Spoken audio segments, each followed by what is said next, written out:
Hi అండి, అందరూ ఎలా ఉన్నారు? Welcome back to my channel. ఈరోజైతే నేను మీకు ఒక చిన్న కథ చెప్దాం అనుకుంటున్నానండి. అదేంటంటే, అనగనగనగా ఒక నది గట్టున ఒక ఊరు ఉండేది. ఊళ్ళో జనాలంతా ప్రశాంతంగా కలిసికట్టుగా ఉండేవారు. ఆ ఊళ్ళో ఒక గుడి ఉండేది. రోజు ఊర్లో ఉన్న ప్రజలంతా గుడిలో పూజలు చేసేవారు. గుడిలో ఉన్న పూజారి గారు కూడా అలాగే అభిమానించేవారు. అలాంటి ఆ ఊర్లో ఒక సంవత్సరం విపరీతమైన వర్షాలు పడి నదులు పొంగి వరదలు వచ్చాయి. ఊరంతా నీళ్ళతో నిండిపోవడం మొదలైపోయింది. అక్కడున్న వారంతా తమ ఇళ్లను వదిలేసి వేరే వేరే ప్రాంతాలకు బయలుదేరారనమాట. అప్పుడు ఒక పెద్ద మనిషి పూజారి గారిని కూడా తమతో రమ్మని ప్రాధేయపడ్డారు. కానీ ఆ పూజారి గారు, మీరు దిగులు పడకండి, నేను రోజు సేవించిన నా స్వామి నన్ను కాపాడుతారు, మీరు వెళ్ళండి అన్నారు. కొంతసేపటికి నీరు నడుము దాకా వచ్చేసాయి.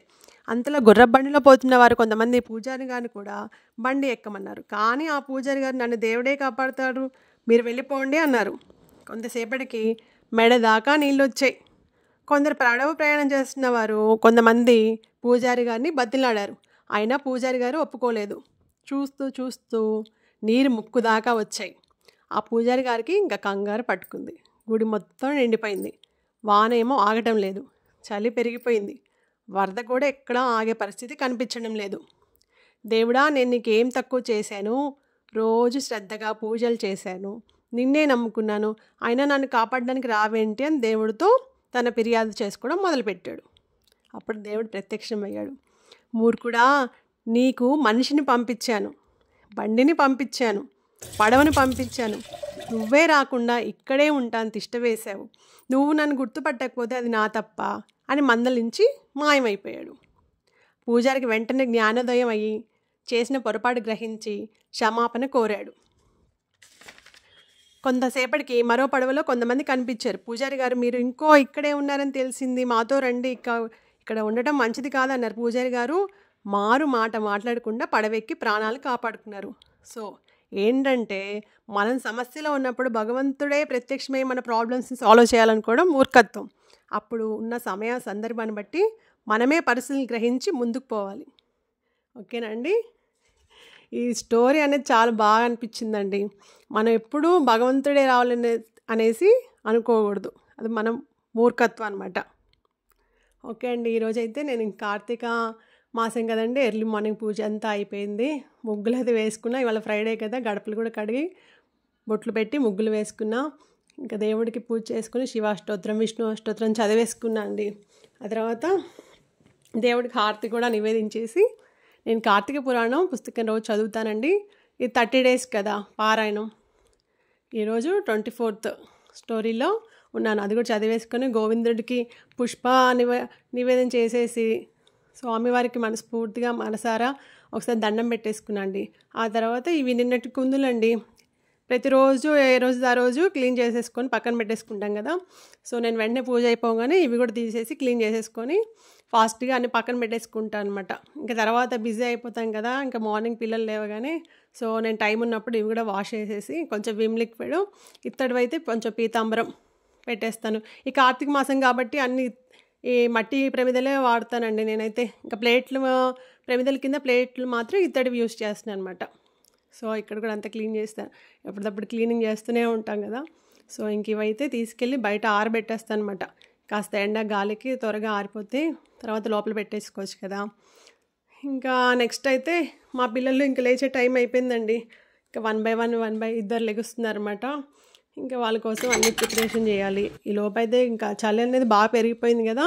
నేనైతే హాట్ వాటర్ పెట్టుకుందామని చెప్పేసి ఒక గ్లాస్ హాట్ వాటర్ పెట్టుకొని తాగుదామని పెట్టాను. ఈ లోపు దోసపిండి బ్యాటర్ తీసుకుని పిండి కలిపేసుకున్నాను అనమాట. ఈరోజు టిఫిన్ కింద దోశలు వేశాను, ఇంకా విత్ పల్లీ చట్నీ, ఆల్ టైమ్ ఫేవరెట్ పల్లీ చట్నీ. ఇంకా నేనైతే ఈ లోపు హాట్ వాటర్ తాగేసండి, పల్లీలు వేగే లోపు తాగేస్తూ ఇటు పల్లీలు వేయించుతూ నెక్స్ట్ పచ్చిమిరపకాయలు కూడా తీసుకొని కొంచెం ఆయిల్ వేసి వేయించేసాను. ఆ తర్వాత ఇందులో ఉప్పు, చింతపండు వేసి వాటర్ వేసి మిక్సీ పట్టేసాం. ఇంక ఇది రోజు రెగ్యులర్ ఇదేనండి. ఇందులో తాలింపు ఏమి ఉండదు, ఇలాగే తినేస్తాం మేము, మాకు ఇలాగే నచ్చుతుంది. ఆ తర్వాత ABC juice day by day అన్నా చేస్తూ ఉంటాను రెగ్యులర్గా. ఒక 3-4 క్యారెట్స్ సైజుని బట్టి, అవసరమైతే 5 క్యారెట్స్ సైజుని బట్టి తీసుకుంటాను అనమాట. ఇంకొక 1 యాపిల్, బీట్రూట్ అయితే చాలా తక్కువ వేస్తాను క్వాంటిటీ. ఇంక ఈ జ్యూస్ ఉంది కదండి, ఇందులో వేస్తాను అనమాట. 1 by 1 క్యారెట్, యాపిల్, బీట్రూట్ అన్నీ జ్యూస్ పట్టేస్తాను అనమాట.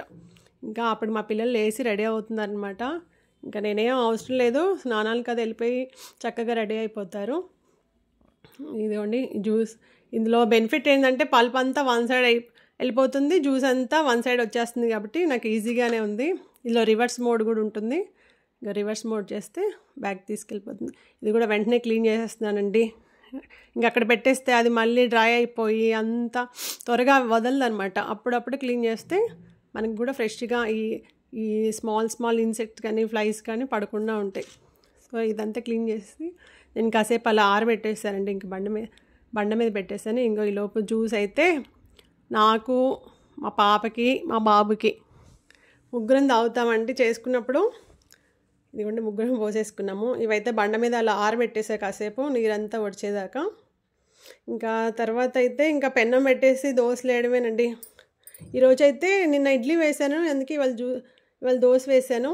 నేను కూడా జ్యూస్ తాగేసానండి. ఇప్పుడు 7:30 అవుతుంది అనుకుంటా. నేను కూడా జ్యూస్ తాగేసేసి ఫాస్ట్గానే తాగేస్తాను. ఇంకా నచ్చదు అనేది ఏముండదు. మా పిల్లలు కూడా అంతే తాగేస్తారు. వాళ్ళకి అలవాటు అయిపోయింది. హనీ వేయడం వల్ల స్వీట్నెస్ వస్తుంది కదా. ఇంకా పెన్నం పెట్టి దోశలు కూడా వేసేస్తున్నానండి. మా బాబు మాత్రం తిన్నంతసేపు గొనుగుతూనే ఉంటాడు, అమ్మ చాలు అని. లేదని చెప్పేసి ఒకటన్నా తినిపిస్తానమాట. ఇదిగోండి ఇవాళ చిల్డ్రన్స్ డే కదా, అందుకే అలా రెడీ అయ్యాడు. వాళ్ళైతే స్కూల్కి వెళ్ళిపోయారండి. ఓకే అండి, thank you for watching. Bye.